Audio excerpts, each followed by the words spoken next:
Philippine pasta guys. Pero actually, bali ito yung noodles. Pero hindi yung ano natin, hindi yung spaghetti sauce ang ano yun natin. Mamaya papakita ko sa inyo yung sauce na Japanese na ano na siya, made parang lutong-luto na siya. So mamaya mga 11 minutes ang luto nitong pasta guys. Actually nasa taas kasi yung sauce ng pasta. Okay? So mamaya. Okay, abangan nyo guys. So yun, pwede na siguro ito guys, no? Yung pasta natin. So gagawin natin guys, halo lang natin siya.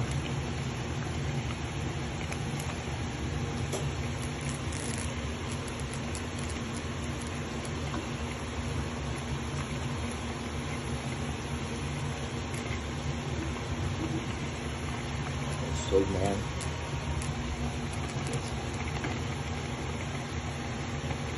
Okay na natin siya guys. So bali sasali na natin to guys sa strainer ng pasta, no? So tapos pag nilagay na natin sa strainer yung pasta, ahada tayo sa ating tapos susunod na sauce nitong pasta. Okay? So abangan nyo guys. So ito na siya guys. Nilagyan na natin sa strainer, no? Guys. So gagawin natin ngayon, medyo papalamigin muna natin siya, no? Lalagyan natin siyang tubig konti, no? Para medyo ano siya, no? Okay? So yun guys, yan na natin yung tubig para medyo warm. Tapos ilalagay natin siya sa ano natin, bagong lagay na pasta. Ating mangkok. So ito yung mangkok.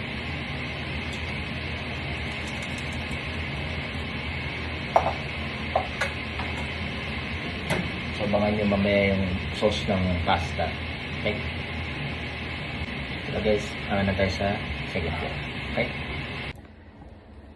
So, ang sauce na iano natin dito sa pasta, ito, tinatawag na tarako. So, ito ay galing sa Japan, no? So, pag may mga kamag-anak kayo na nasa Japan, pwede kayong magpa-shipping, no? So, or pag gusto niyo pumuntang Japan, pwede kayong bumili sa Japan pag babalik kayo ng Pilipinas, no? Pwede siya ibaon. So hindi naman siya nasisira pag galing sa Japan. Kasi ano nga siya, yun nga, ay galing sa Japan. So ito yung sauce niya, no? Pakita ko sa inyo.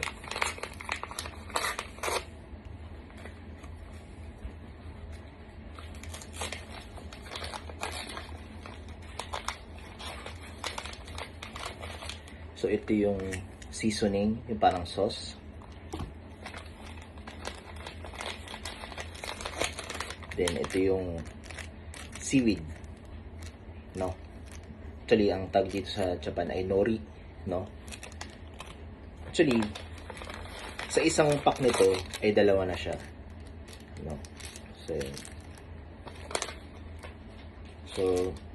papakita ko sa inyo yung kakalabasan nitong kulay ng tarako.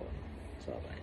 So, yan po yung kulay ng sauce nung tarako na ano, no?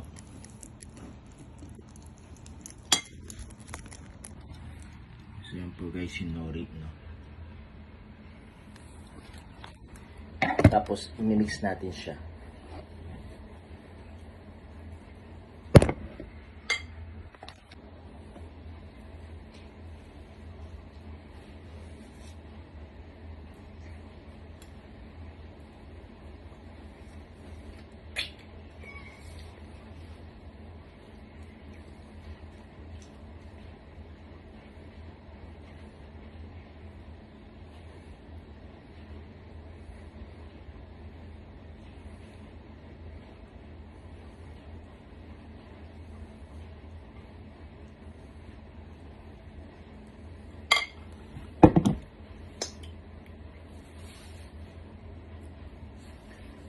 tikman natin siya, guys.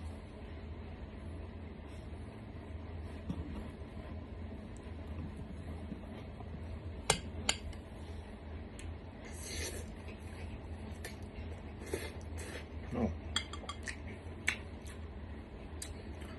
So, kung gusto niyo mag-order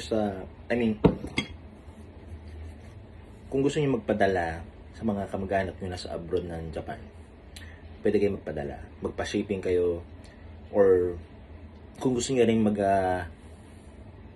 bumili, pwede kayo pumunta ng Japan para matikman niyo itong tarako, no? Actually, ano din siya, para din sa spaghetti, pero spaghetti siya ng Japan, no? So, yun nga, siguro mga sa, medyo hindi ko na matandang kasi ang presyo, siguro mga sa 100 yen ang presyo niya.